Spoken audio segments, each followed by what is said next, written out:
Okay, every once in a while you'll come across a spectator who is just determined to make life difficult for you as the performer. Okay, so for example, I was offering a random card for somebody to select.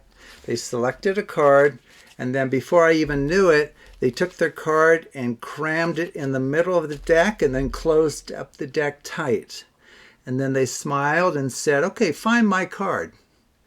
And I turned to him and said, "Well, I have no idea what your card is or where it is.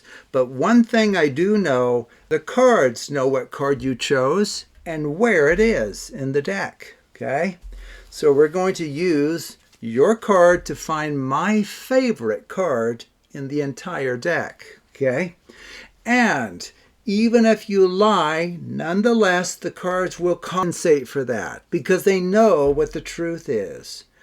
Okay, so here I'll give you a chance to tell the truth or lie. You'll feel better about yourself if you tell the truth. If you lie, the cards will know that. Okay, so what card did you see that you put back in the deck?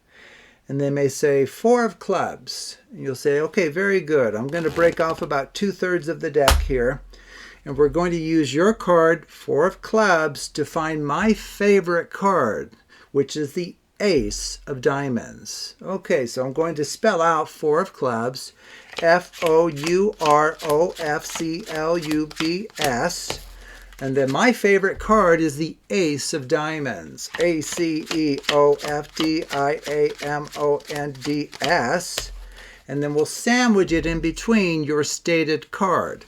4 of clubs, F-O-U-R-O-F-C-L-U-B-S. Okay?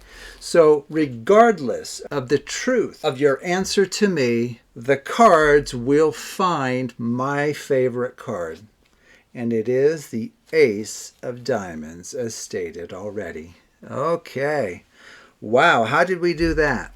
Well, this is a great effect to have as a backup, just in case everything goes awry or the spectator's being difficult. Okay, so all I did was I made note of the identity of the bottom card. Okay, and then I broke off about 2/3 of the deck, and now I performed an off-centered coding procedure. So this is where I spell out the spectator's stated card, and then I spell out my, quote, favorite card, ace of diamonds here, and then I spell out their stated card a second time. And it will always bring the original bottom card to the top. So their stated card, regardless of whether or not they lied, will always bring to the top your favorite card. And for anyone who has not seen this before, it really is quite miraculous. So anyway, this is a nice backup routine in the case where everything goes awry or the spectator's just being difficult. So thank you for watching, and take a look at other videos on the Absolute Math Magic channel.